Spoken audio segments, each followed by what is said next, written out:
Madame, Monsieur, bonjour. Bienvenue dans cette émission. Invité Café, nous recevons le président du parti Porine Thiaora. Teiva Manoutai, bonjour. Bonjour. Alors, invité dimanche de l'hebdo de la première télé, vous déclariez qu'une quatrième voie était née et vous appeliez au rassemblement le plus large possible autour du Nice Herefenua, composé notamment de l'ancien député maire de Papara Bruno Sandras, de membres de la République en marche, dont le référent en sursis Eymana Garbé, et de l'ancien représentant Clarence Vernodon. Alors, qu'en est-il aujourd'hui de l'existence de cette plateforme autonomiste? A-t-elle toujours d'actualité? Tout d'abord, oui, bonjour aux auditeurs, fidèles et assidus de votre antenne. Et merci de m'avoir reçu ce matin. Pour reprendre la chanson là, que vous venez juste de diffuser de Rock Voisine, tant pis. Ça pouvait pas tomber aussi bien. Oui, tant pis parce que nous avons essayé de créer et de mettre les ingrédients pour faire en sorte que il puisse y avoir une plateforme autour de Bruno Sandras, avec Bruno Sandras comme leadership et certains membres de la République en marche. Et nous avons apporté notre soutien. Vous savez, aujourd'hui, j'ai envie de dire qu'on est dans un pays libre et qui sont tout à fait libres de dire, à un moment donné, l'offre ne nous convient plus, le partenariat ne nous convient plus et on décide de s'en aller. Et qu'est-ce qui ne va pas, en fait, dans ce partenariat? Moi, j'aimerais bien savoir. Parce que, vous le savez pas? Vous n'êtes pas entretenu avec eux? On nous a mandaté dimanche soir. Et je pense qu'on a quand même fait une prestation brillante, peut-être un peu trop brillante d'ailleurs. On est venu prôner le rassemblement et je l'ai dit, nous incarnons aujourd'hui toujours la quatrième voie. C'est pas parce que certains partent, il faut pas regarder ceux qui partent, il faut regarder ceux qui vont arriver demain. Aujourd'hui, les gens ne sont pas dupes d'ailleurs. Pourquoi ça se passe comme ça aujourd'hui? Pourquoi est-ce qu'aujourd'hui, tout d'un coup, sans nous expliquer pourquoi, ils décident de prendre leur distance? Je ne sais rien, mais ce que je suis sûr, c'est que hier soir, nous étions avec Clarence Vernodon sur Veille là-haut. Plus d'une trentaine de personnes sur les chaises, pas assez de chaises hier soir. Alors peut-être pas assez mercredi pour eux, mais pas assez hier soir, trop de monde. Il faut laisser en fait les gens d'abord nous refaire confiance, c'est pas facile. Vous savez, moi, ça fait 2 ans que j'avais pris un peu de recul, que je me suis mis dans le privé. Aujourd'hui, je reviens vers eux. Et je sens cette volonté de la population d'aspirer à autre chose. C'est de l'espoir qu'on est venu leur apporter. Mais cette plateforme Herefenua, elle existe toujours? Qu'est-ce que c'est que Herefenua? Donnez-moi par exemple juste un récépissé DRCL. En fait, c'est de la communication. Herefenua, ça n'existe pas. Ce n'est même pas une liste Herefenua. Donc, allez au commissariat, demandez à la DRCL si Herefenua est un parti politique. Non, c'était une communication autour d'un meeting. Ils ont estimé aujourd'hui mettre fin à cette communauté. Par contre, Porine Thiaora, c'est un parti politique. Le parti de Clarence Vernodon, c'est un parti politique. Herefenua, c'est pas un parti politique. C'était censé être une plateforme autonomiste qui rassemblait un certain nombre de personnes. Mais vous savez, quand bien même certains ont décidé de partir, on ne fera pas une élection seule. Donc il faut appeler au rassemblement et moi je suis venu ce matin d'abord rassurer les gens qui comprennent plus rien et leur dire que de toute façon nous serons présents aux élections territoriales. On ne peut pas faire 9000 voix Axel et puis dire aux gens non. Vous savez, on s'est trompé. On ne peut pas aussi aller dans les communes comme on a pu faire il y a 1 semaine et demie, rassembler, commencer à susciter de l'espoir, de l'envie, de la volonté, et puis leur dire tout d'un coup, vous savez, finalement, on n'était pas tout à fait en harmonie. C'est pas sérieux. Et ça fait pas preuve de maturité. Mais en même temps, quand vous l'alliance de Bruno Sandras, de Clarence Vernodon, de vous-même et de membres de la République en marche, mercredi quand il y a eu le meeting, finalement il n'y a pas eu grand monde. Donc ça veut dire peut-être que les gens n'adhèrent pas à cette union. Monsieur Floss a connu bien des traversées de désert. Et aujourd'hui, quand il voit cet esbrouf, il doit rigoler. J'imagine. Vous croyez que l'avenir d'un homme politique se joue sur un seul meeting? Honnêtement. Regardez la ténacité de François Fillon. Avec toutes les affaires qui sont sorties, il est quand même allé au bout.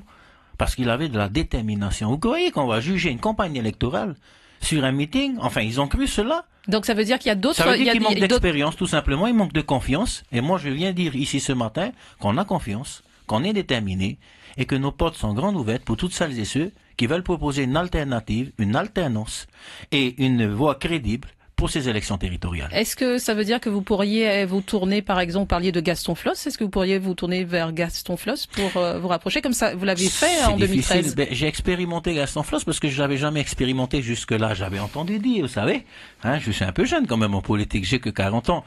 Mais je recommencerai pas parce que maintenant, j'ai éprouvé avec Gaston Floss une certaine expérience, une certaine déception également, des moments de joie, et je souhaite plus que ça se reproduise. Donc non, je ne recommettrai pas cette erreur, quand bien même ça serait effectivement difficile pour les élections territoriales. Mais vous avez un réservoir de 40% d'abstentionnistes. Oui. Donc si c'est nous qui décevons les gens, on le saurait.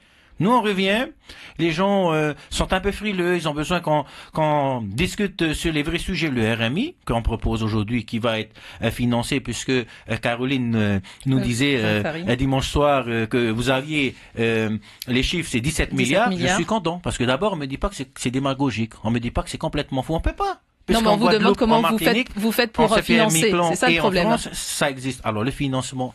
D'abord, regardez un peu les vœux de Castaner. Moi, j'ai regardé hier. Regardez les vœux de Castaner, il dit quoi? Plus d'équité, plus de justice. Et qu'il fallait aller résorber, finalement, la précarité. Vous croyez que si Castaner, aujourd'hui, se rend compte, le secrétaire général de la République En Marche, qu'en Polynésie, il n'y a pas d'RMI, vous croyez vraiment que l'État va se désengager? La Polynésie n'a pas hésité. À mettre en place et à sacrifier les terres polynésiennes pour mettre en place des essais nucléaires. Je ne crois pas que c'est un faux débat. D'ailleurs, lorsque la ministre de l'Outre-mer était là, elle a dit plus d'accompagnement, plus de compétences. Alors, ce n'est pas fou aujourd'hui de dire il y a réellement de la précarité, il y a réellement 55 000 personnes qui n'ont rien. Ou s'ils ont un enfant, ils ont 10 000 francs, et que nous cherchons, nous, des solutions pour faire en sorte que demain, ils aient au moins quelque chose. Donc, Teiva Manoutei, vous êtes notre invité café ce matin. Donc, vous allez partir avec Clarence Vernodon. Vous avez déjà rapproché de d'autres hommes politiques ou de femmes politiques pour ces territoriales? D'abord, je veux dire que c'est un plaisir d'être avec vous ce matin. Oui, Clarence Vernodon, d'abord, c'est un maire. Moi, je peux pas supporter qu'on dise du mal de quelqu'un qui a été élu. Vous savez, l'élection communale, c'est la plus dure.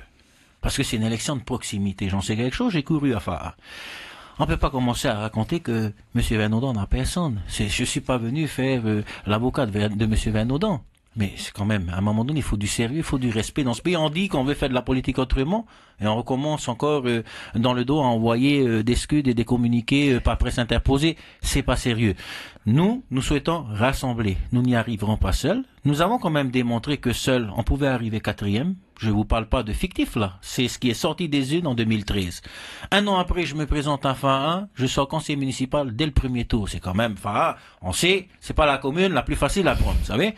Donc, sur le plan de l'expérience, sur le plan de la ténacité, j'estime que nous n'avons pas à démontrer notre capacité à fédérer. Simplement, nous n'arriverons pas seuls. C'est d'ailleurs pour ça que lorsque M. Sandras et M. Garbet sont venus me rencontrer, j'ai tout de suite accepté. Car s'il y a bien quelqu'un qui a couru seul depuis 12 ans, c'est moi. Donc j'ai voulu immédiatement faire le rassemblement. Vraisemblablement, ça ne leur convient pas. Je ne sais pas pourquoi, parce que nous n'avons même pas discuté de leadership, puisque M. Sandras était censé être le leader et la tête de liste, c'était acté. Donc le problème vient pas de là. Et je peux pas penser qu'on vienne me faire croire que c'est parce que, soi-disant, dans un meeting, il n'y a pas assez de monde. Enfin, on ne juge pas un homme sur une réunion de quartier, ou alors on fait plus de politique. Vous parliez de Clarence Vernodon. Il est justement renvoyé devant le tribunal correctionnel dans l'affaire Pajot, une escroquerie à la défiscalisation. Votre parti a toujours prôné un renouveau politique et la probité des élus. Est-ce raisonnable de prendre le risque de partir en campagne pour les territoriales avec un colistier qui pourrait être condamné dans les mois à venir? Votre électorat ne risque-t-il pas de se perdre finalement dans vos... Il faut changer la question. Dois-je condamner Clarence Vernodon avant la justice? Dites-moi. Est-ce que je dois le mettre au pilori avant même que les magistrats se prononcent? Est-ce que c'est sérieux? Est-ce que Clarence Vernodon est le seul dans ce pays qui se présentera aux élections et qui va devoir se présenter devant les tribunaux et certainement sera condamné? Non.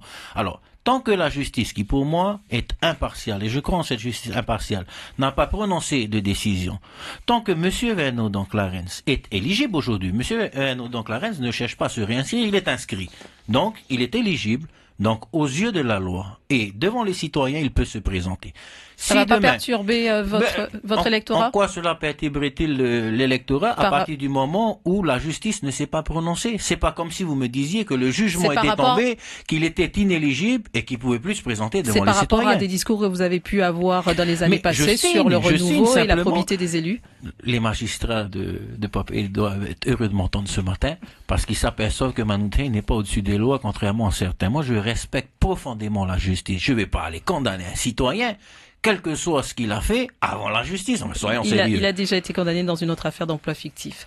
Mais il est éligible. Mais il est éligible, tout à fait. Merci beaucoup, Teiva Manouté, d'avoir répondu à nos questions. Dans les informations que nous avez données ce matin, je rappelle que vous disiez que Herefenua était un moyen de communication, c'est plus un slogan qu'autre chose. Je vous assure, je pas vous une confirme. Liste réelle. Moi, écoutez, allons à la DRCL ensemble, mais regardons si Herefenua existe. Ça n'existe pas. C'est une opération comme autour d'une plateforme et les listes n'ont pas été validées. D'abord, pour avoir une liste, il faut 73 noms. Et ça n'a pas été le cas. Merci beaucoup, Teiva Manouté, d'avoir été notre invité ce matin. Vous êtes le président du Porineti Aura.